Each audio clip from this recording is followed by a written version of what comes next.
President Trump providing new hope to families of veterans who have been waiting for more than 60 years for their loved ones to be returned from the Korean War.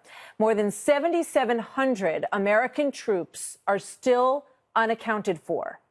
My next two guests have been fighting for most of their lives for the return of their family members. First Lieutenant Robert Schmidt pushed through injuries to fight in one of the bloodiest battles of the Korean War and was killed in action.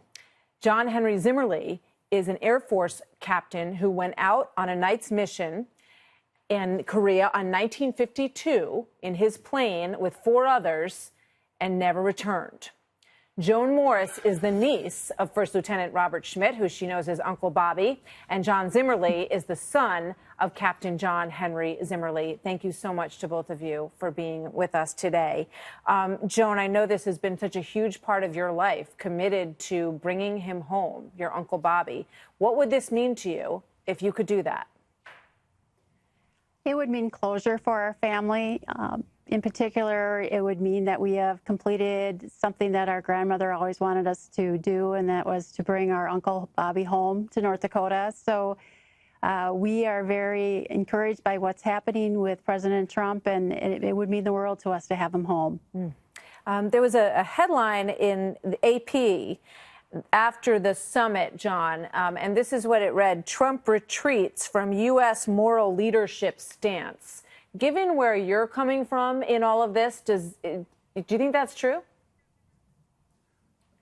Yes, I think it's true, but I think in our particular case, this is the first motion, the first meeting, and it's getting an amazing amount of attention, and we expect an amazing amount of information from it. I know you have been very frustrated with the government over all of these years because, you know, you learn about the thousands of the remains that are in Hawaii somewhere, and I know none of you know the whereabouts of these remains, and you've spent so much of your life, John, working on this. So tell me about how you feel about it and whether or not, you know, what you think about what the president said in that soundbite in the beginning. Well, we're amazed. This is only the second president in history that has ever given our case any attention at all, and we're absolutely delighted. We think it's the first step in making a lot of headway towards finding information about our loved ones. The remains that they want to bring back to us will identify a number of individuals, and some of those individuals would have maybe not known to be killed in action, may just be MIA, like my father's case. We're simply missing him. We don't know if he died in the battlefield, if he was a POW, or just what happened. So by doing DNA analysis on all of these remains, we will be able to uncover good information on a number of these cases. For instance, if any of my father's crew wound up being identified, then we would assume that the plane did crash and probably all of them died. Right now, we don't know what happened. I mean, it must be so hard living with that, John, you know, all these years. It certainly is. Well, as a young person, 4 and 5 years old, the military told my family, myself and my mother, that if they found anything, they were continually looking for it. If they find anything at all, that they would notify us immediately. Well, I was the person in the family that went to the mailbox every day looking for that information and never received it. In 1995, they sent me a postcard saying that they're willing now to look into these cases, and so I flew up to D.C. to meet with the new department.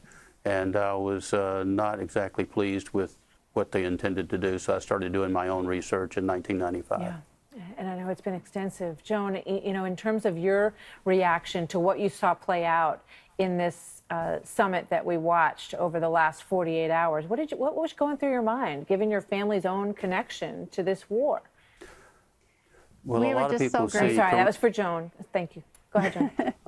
Joan and John. We were just so grateful that President Trump took the time during this important summit to address the fact that there are so many missing soldiers from the Korean War. It was very heartwarming to see that there was a care there for getting our soldiers back home.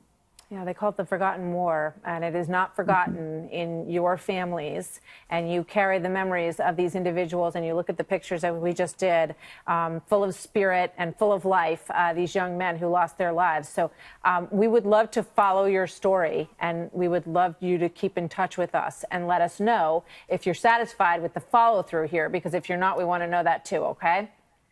Sounds good. Thank you so All right, much. John and Joan, thank you so much. Great to see both of you tonight.